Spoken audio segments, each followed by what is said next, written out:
Akkam jirtu kabajamtoota daawwattootaa fi hordoftoota Oromiyaa Firiidam Miidiyaa Dambalii Gunguboo Uummataa nageen keenya kabajaa bakkuma jirtanitti sinaa ga'u jedha. Fulbaan 22 oduu guyyaa har'aatiif qindeeffanne kan isin biraan geenyu ta'aatii jalqaba irratti hangafoota oduu. HRW hidhaan gaazexeessitoota dabaluu isaatiin filannoo 2026 bilisummaa pireesii balaadhaaf saaxiluu danda'a jechuun akeekkachiise. Godina Wallaggaa Bahaa Aanaa Limuu Galiilaatti jiraattonni hidhattoota finxaaleeyyiitiin sodaa jabaa jala jiraachuu himan. Trump abbaan qabeenyaa guddichi miidiyaa Rupert Murdoch bittaa TikTok irratti hirmaachuu mala jedhan. Biyyoonni hedduun Koreeyoonni irratti Filisxeemiif beekamtii biyyummaa kennuuf jedhu. OFM Dambalii Gunguboo Uummataa irraa oduu isinitti himuun kan isin waliin turu Gadaa Walaabuuti amma oduu bal'inaan. HRW hidhaan gaazexeessitoota dabaluu isaatiin filannoo 2026 bilisummaa pireesii balaadhaaf saaxiluu danda'a jechuun akeekkachiise. Dhaabbanni kabaja mirga namoomaaf falmu Human Rights Watch HRW Itoophiyaa keessatti hagayya 2025 irraa eegalee hidhaan gaazexeessitootaa fi ogeeyyii miidiyaa garmalee dabaluu isaatiin sodaa qabaachuu ibse. Guutuu isaa akka ta'an isiniif dhiyeessina. Dhaabbanni kabaja mirga namoomaaf falmu Human Rights Watch HRW Itoophiyaa keessatti hagayya 2025 irraa eegalee hidhaan gaazexeessitootaa fi ogeeyyii miidiyaa garmalee dabaluu isaatiin sodaa qabaachuu ibse. Human Rights Watch taateen kun filannoo biyyoolessaa 2026 gaggeeffamu irratti tarkaanfiin bilisummaa pireesii kan miidhu ta'uu hubachiise. Dhaabbanni mirga namoomaatiif falmu kun yoo xiqqaate hojjettoonni miidiyaa ja'a to'annoo seeraa jala ooluu isaanii gariin isaanii immoo hidhamanii maatiin osoo walqunnamuu hin danda'in to'annoo jala turuu himannaa osoo irratti hin banamin tursiisuu isaanii ibsuun hidhamuu isaaniitiin walqabate mootummaan gabaasa walaba ta'e ukkaamsuuf carraaqqii taasisaa jira jechuun ibse. Aangawoonni Itoophiyaa gabaasa walaba ta'e afaan isaanii cufuuf tattaaffiin haaromsaan godhan mootummaan uummataan akka hin sakattaamne gochuudha jedhan Laayitee Shiyaa Baadar Afrikaatti itti aanaa Daayireektara HRW kan turani. Itti dabaluun aangawoonni gaazexeessitootaa fi hojjettoota miidiyaa irratti xiyyeeffachuu dhiisanii kanneen haga malee hidhamanis atattamaan akka gadi lakkifamuu qaban gaafatanii.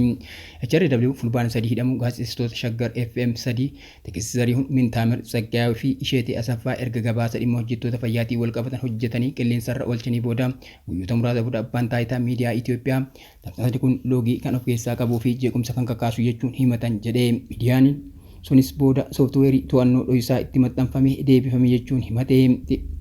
Haaluma kanaan ji'oota bajjii keessaa Ideetaraa fi Gulaalaa Ol'aanaa Itoophiyaa Insaayidar Tasfaalam Waldaayes odeeffannoo sobaa tamsaasuu jechuun himatame erga hidhamee booda mirga wabiitiin gadi dhiifame. Hidhaan kun kan raawwatame erga paarlaamaan fooyya'insa seera miidiyaa bara 2021 aangoo ijoo gara muummicha ministeera muudama daayireektara ol'aanaa abbaa taayitaa miidiyaa Itoophiyaatti dabarseef waldaalee siiviikii fi waldaalee ogummaa moggaatti dhiisee booda raggaasiseeti. HRW jijjiiramni kun fooyya'insa seera hawaasaa siiviikii bara 2019 irratti taasifamuu danda'u waliin walqabatee gocha abbaa irree kan mirga yaada ofii bilisaan dubbachuu fi yaada ofii ibsuu gara ukkaamsuutti deebi'uu agarsiisa jedheera.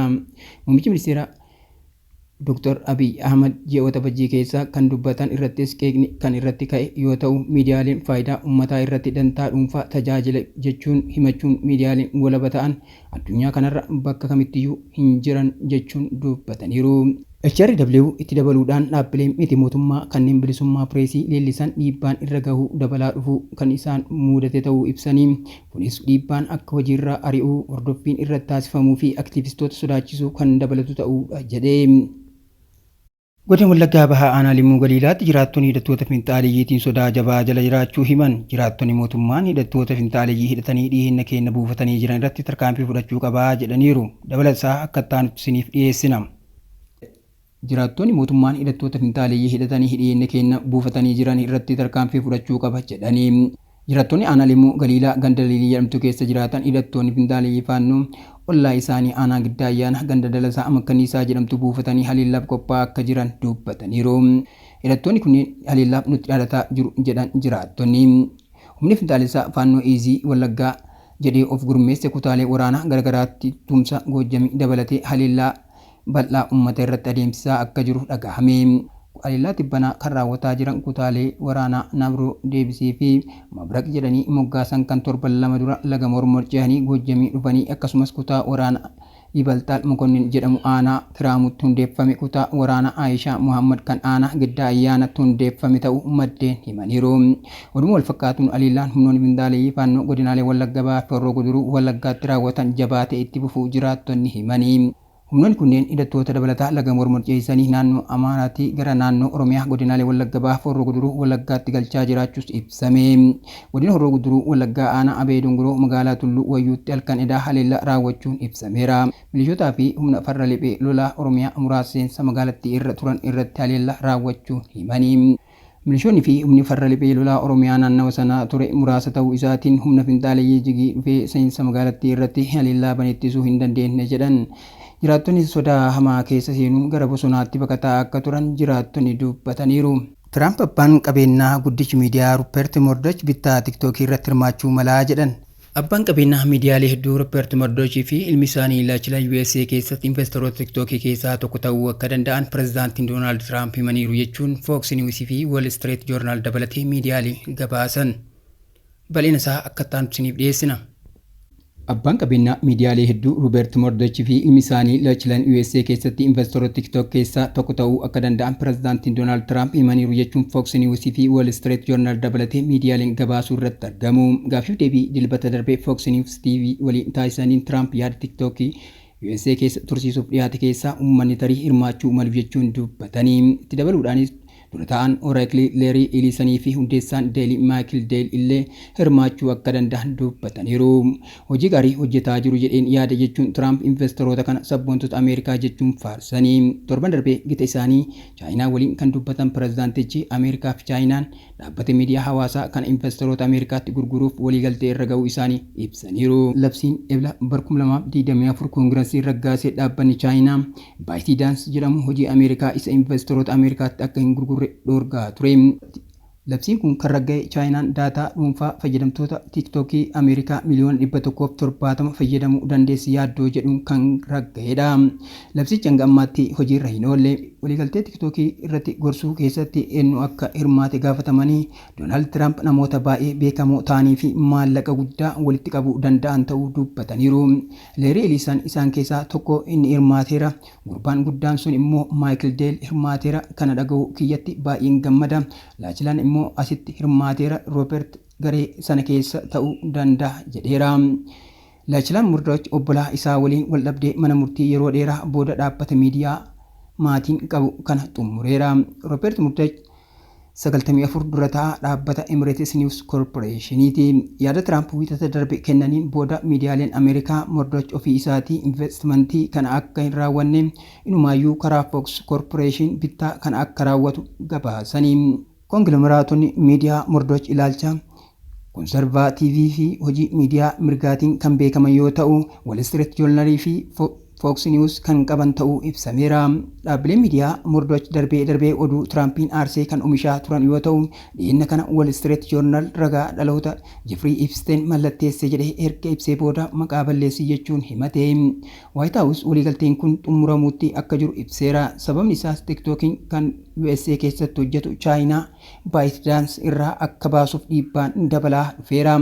Dilbata darbee barreessituu pireesii White House Caroline Leavitt waliigalteen kun guyyoota dhufan keessatti akka mallattaa'u dubbataniiru. Gaaffii deebii Fox News waliin taasifteen algoritmii TikTok kan viidiyoo filatee fayyadamtootaaf tajaajilu dhaabbilee Ameerikaatiin akka to'atamu dubbatteetti. Akkasumas waliigalteen kun hojiiwwan aappii kanaa Ameerikaa kan hammate yoo ta'u miseensota boordii isaa 7 keessaa 6 kan hammatu ta'uu ibsitee kanneen keessaa lammiilee Ameerikaa dabalata. Dilbata darbee ministeerri daldala Chaayinaa haala waliigaltee kanaa irratti ibsa ifaa hin taane kenneera. Dhimma TikTok irratti ejjennoo Chaayinaan qabdu ifaa. Mootummaan Chaayinaa dantaa dhaabbatichaa ni kabaja. Waliigaltee daldala seeraa fi dambii Chaayinaaf madaallii dantaa kabaju kamiyyuu ni simata jedheera.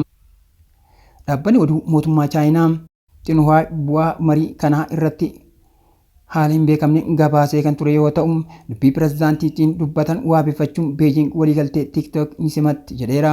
ByteDance yaada Tiraamp kana irratti hanga ammaatti yaada hin kennine. Biyyoonni hedduun Koreewwanni irratti Filisxeem beekamtii biyyummaa kennuuf jedhu. Kaleessa biyyoonni 4 UK, Kaanadaa, Awustiraaliyaa fi Poorchugaal ifatti Filisxeem beekamtii biyyummaa kennaniiru. Guutuu isaa akka ta'an isiniif dhiyeessina.